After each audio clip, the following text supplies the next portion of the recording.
Welcome, everyone, to the C-Suite Sales and Marketing Perspectives podcast. I'm Steve McDonald, your host. And today we've got an interesting conversation with a very interesting guest. We have on Russell Haworth. And Russell, you are a CEO. You are a entrepreneur, multiple time CEO.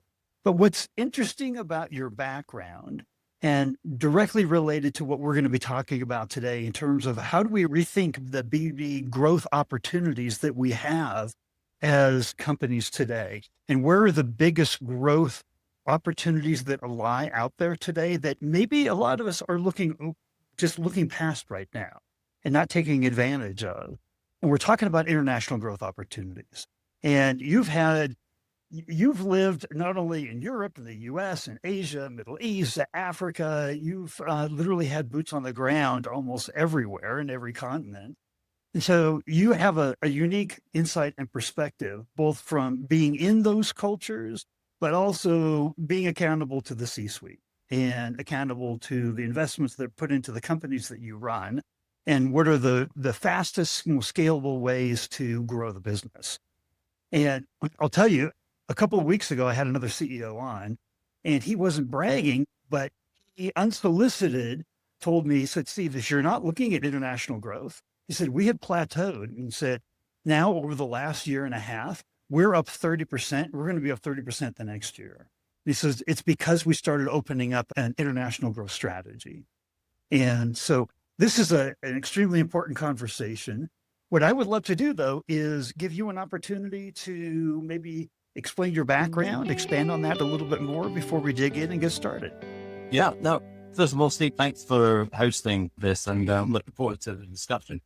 Just briefly, my background was, I worked and lived in a number of continents around the world, and that's given me a pretty nice visibility of not just what it means to live and work in those countries, but equally, what are the cultural dynamics and how each of those countries have got their own flavor and their own understanding, how they operate. And so I've worked for large, medium-sized organizations, and had the privilege of working mostly in B2B and software and technology for all those years. But I think that the key thing now is thinking about international growth, and actually having been in the position where I'm trying to grow internationally my business, and now being almost the provider of capabilities for organizations to localize their business.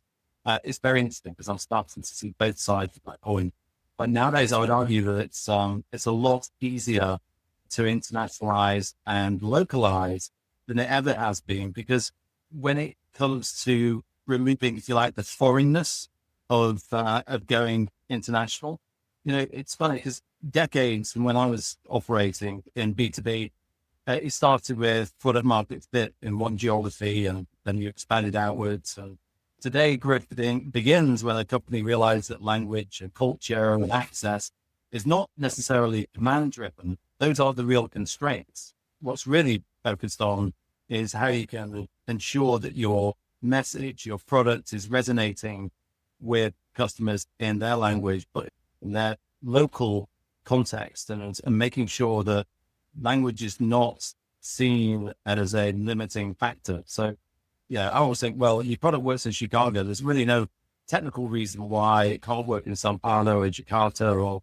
Seoul immediately. So the opportunity isn't cost savings.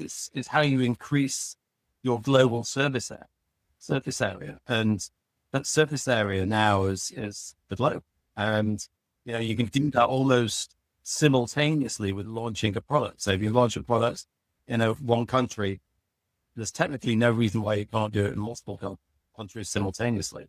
That's as easier said than done. But, having been on both sides of that equation, I certainly see that it's easier to do now than it ever has been. So if you wouldn't mind, tell us the company that you're the CEO of right now, because you do this every day and you help businesses grow globally every day. So I just wanted to kind of make sure that we got that out before I started peppering you with more questions. That's a good point, because without that context, it might feel a bit strange. So I'm a CEO for a business called Acclaro.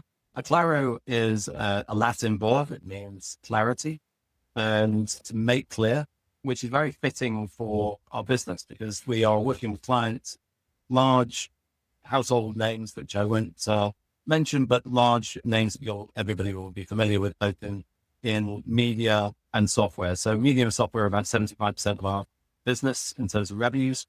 And we help clients internationalize their content and we translate it, but equally we ensure that it's culturally ready for deployment in any country and it resonates with the customer base that they're trying to target. And it's got the right style guides, the right glossaries, the right terminologies, but from a company perspective, but equally we are ensuring that it has local residents for the target market. So that's our company. We're private equity backed. We're backed by Mayfair private equity based in the UK, but about 80% of our business is companies that are US focused and growing international.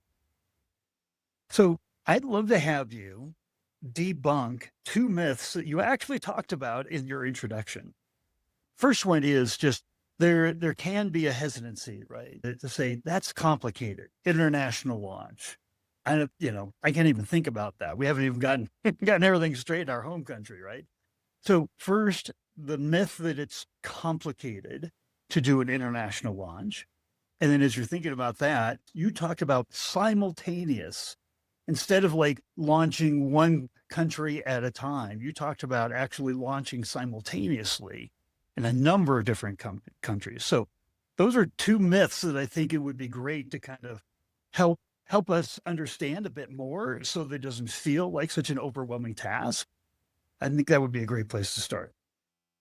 Yes, I would want to say that it's easy, and so maybe I need to debunk the. It's easy to myth, but what I'd say easier than it has been in the past. So, and the reason why I say it's not easy is because it's not. If you're thinking about going into a market and you take your American English into Japanese, there are so many examples where within the culture, within the language, there are different ways in which you would position that text or video or image or whatever. And that comes to part of the challenge, which is maybe years ago, it was mostly text orientated. Nowadays, it's very much multimodal. So it's everything from social media posts to videos, and the way in which you engage with customers can be, or in my view should be, a lot more hyper-personalized as well. So when we're thinking about the complexity, that's where the complexity comes, which is the content is multimodal, it's multi-threaded, it's high volume, and it needs to be hyper-personalized if it's done well. And then if it's not hyper-personalized, then it needs to be done and resonate with a social demographic class of X or Y. And then to your point around linear, I mean, listen, I think the reality is that this is an era now where you're thinking linearly, then you're missing one of the biggest strategic pivots of the decade. Because when I think about some of the examples that I look at, the old way, take, for example, the gaming industry, the old way would be a studio set spent $5 billion and spent 6 months to localize a title into 5 languages. The way you can do it today is through agentic AI workflows. You can now launch simultaneously in 30 markets. And the result's not just saving money, it's capturing day one global hype. So could turn the technical hurdle into a revenue force multiplier. And that's where the element of looking at the multimodal capabilities and getting that right and making sure it's resonating. You can do that simultaneously, and you can start to use that as that revenue force multiplier to start to generate more income from the same product in multiple markets simultaneously. So you mentioned AI there, and we all at some corner in our mind believe it's going to change our world, right? Why wouldn't I just go to ChatGPT and put in my US or UK based, campaigns and say, can you rewrite these for me? Maybe develop a couple of images that would be appropriate. It's a really good question, and one that I get asked quite frequently. because you're right. There are plenty of platforms out there that can translate. Now, I would argue that for just conversational translation, that's probably fine. Low value content, probably fine. When you're doing it at high volume, multimodal, across multiple platforms, not only do you want to know what is resonating in the market, you want to also look at how you're getting feedback from the market to know whether, well, my campaign in Germany is going well, my campaign in France isn't. So why is that? And so it's about the content management capabilities, not just translation, because if it was just about translation, then maybe that's good enough if you want to kind of I wouldn't personally do that or recommend our clients do that, but it's possible. But I think there's a whole range of reasons why using technology as well as people who know how to work with clients to localize their content makes it a lot more complex than just putting through GPT, because it's about the cultural nuances of how you engage with an audience. And there's lots of examples where companies that haven't done that well have come to a point where they've wasted a lot of money because they've invested in areas where it's just not resonated with their customer. It's not been something that has been landed well, and in a world where 40% of customers don't buy in another language, delaying localization can not just be a loss of revenue, it can be a loss of customers once you've got them as well. So it's a retention issue. So what I'd love to do is go to the opposite side of the retention issue, right? Is if we're thinking about internationalizing in international growth, where should we begin? In our previous conversations, you talked about awareness before revenue. So what's the foundation? If we're thinking about doing this, what are your recommendations on where do we begin to create that foundation for growth? I'm kind of working on the assumption you've already got a pretty decent product in your home market, right? And so assuming that being the case, that a large part of it today is about making sure that the company recognizes that when you're trying to engage with customers, it's looking at that cultural nuance. The language and the culture and the access and the resonance are the real constraints to growth, not demand. I assume that you've got a pretty decent product, the demand's probably there in other markets, but if it's not going to resonate, it doesn't have the cultural nuances, and it doesn't have the right tone of voice and language for that specific target segment of the market, then that's one of the biggest challenges for international growth. And you actually talked about international growth as a force multiplier, which, as an entrepreneur myself, somebody's been many board meeting accountable, that the term sounds really great. Right? What do you mean by revenue force multiplier? Yeah, I mean, taking a step back, in years ago, right, when we think about going international, it was quite linear. And so I'd started in France, and then I went to Germany, and then I went to a picky country. But the reality is that you don't have to do that these days. And so the revenue force multiplier concept is that you've got the ability to enter markets, not in a linear fashion, but in a simultaneous go-to-market plan. And you can look at how that's resonating, not just from a customer perspective in terms of the buying habits, but equally looking at how you're identifying with customers. And as I said earlier on, just looking at the opportunities, then that's what I mean. And if you take a couple of examples, businesses investing in localization are roughly 1.8 times more likely to see a significant increase in total revenue. And there's a 70% conversion boost by fully localizing user experiences, including language, currency, and local payment methods. And that can help website conversion rates. And so when we start thinking about the localization, or when I say localization, I'm thinking not just language, but as I say, the payment methods and the ability to have user workflows, that starts to become a revenue force multiplier, because you're starting to move into markets, capture hype on day one, and start to really accelerate the time between launching and scaling in a market. I love that. As I'm listening, you just said the word. I was just thinking about we all think about how do we efficiently scale.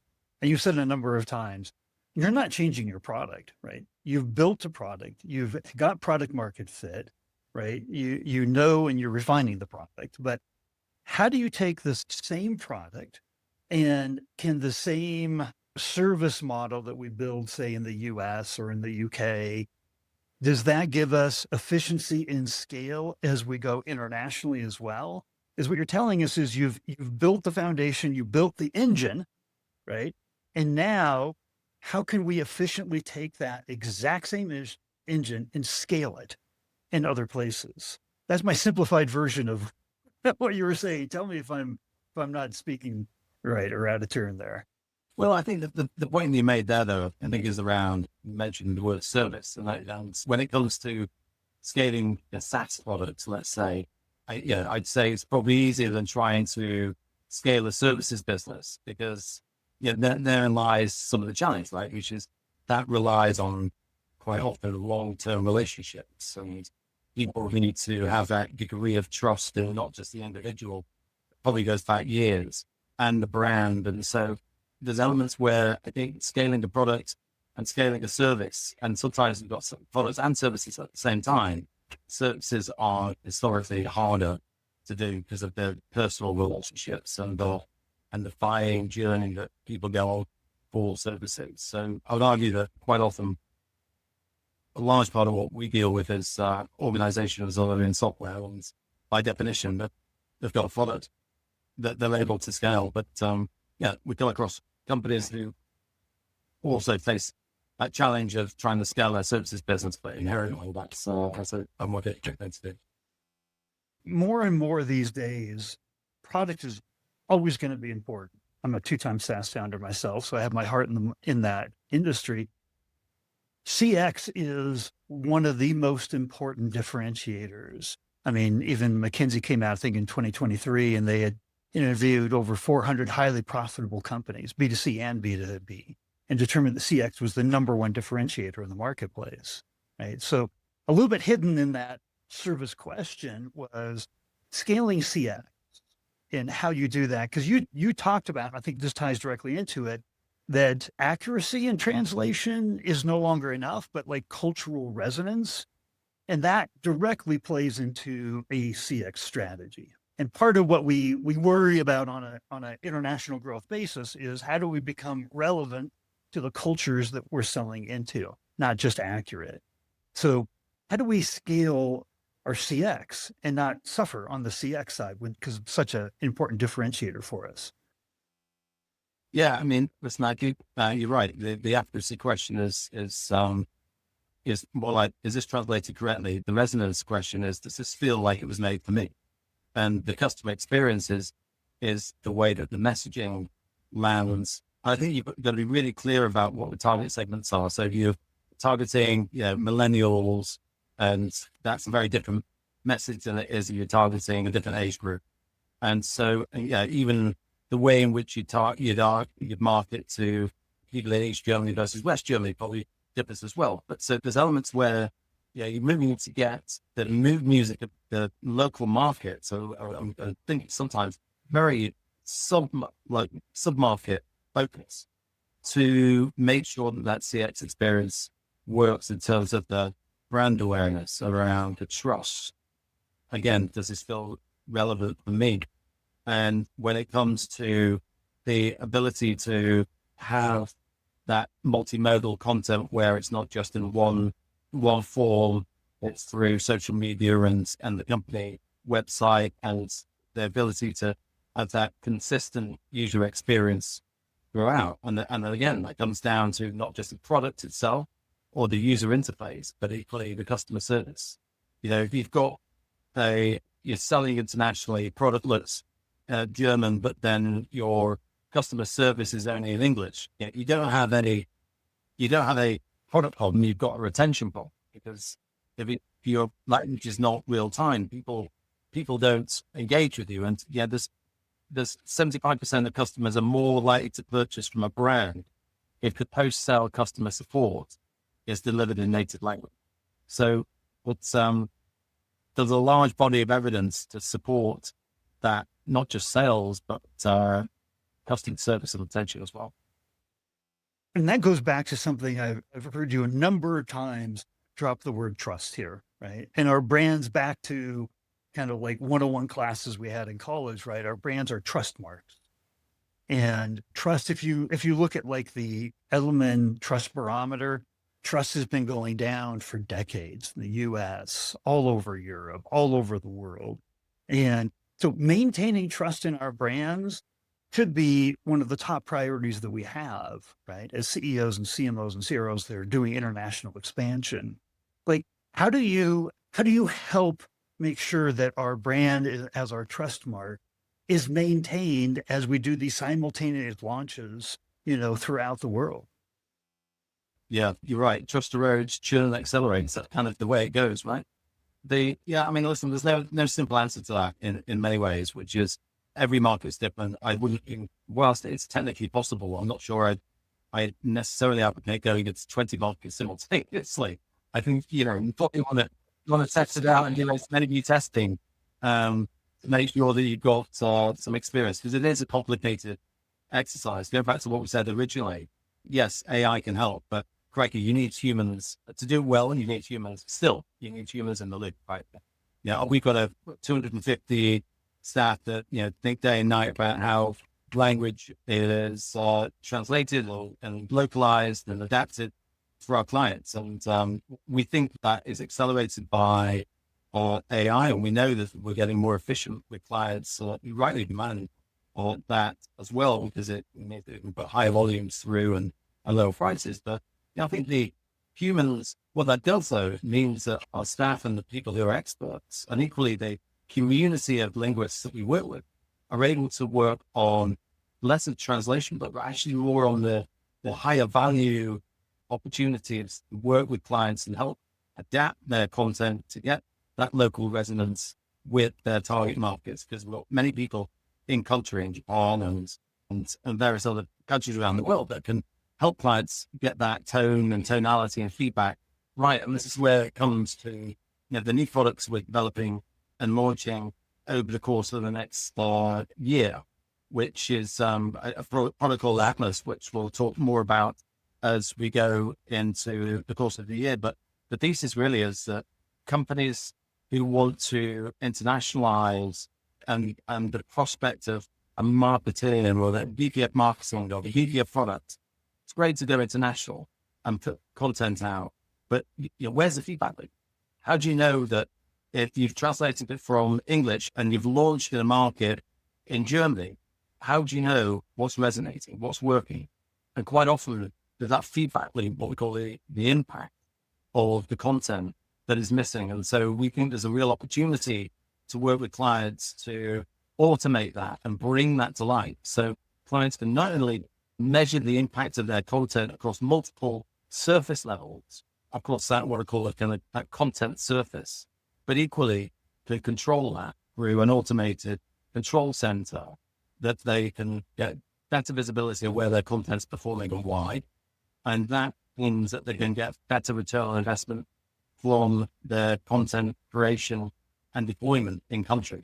So we're really trying to work with marketers and product people who are able to work with the content they've got or create content and then find out what's resonating in that and get real-time feedback loops and impact mechanisms to ensure that content in any language is deployed in any country and they've got visibility of how that content is performing. But equally, what I think is important, and I've spent a fair amount of time in cybersecurity over the years, is also looking at compliance and where your content is and how that's being deployed. Because I think there's an element here about tentacles around the world. You need to make sure that your brand is being protected as well. And so making sure that there's a degree of brand integrity and protection and compliance in those markets all builds up to that perception of trust.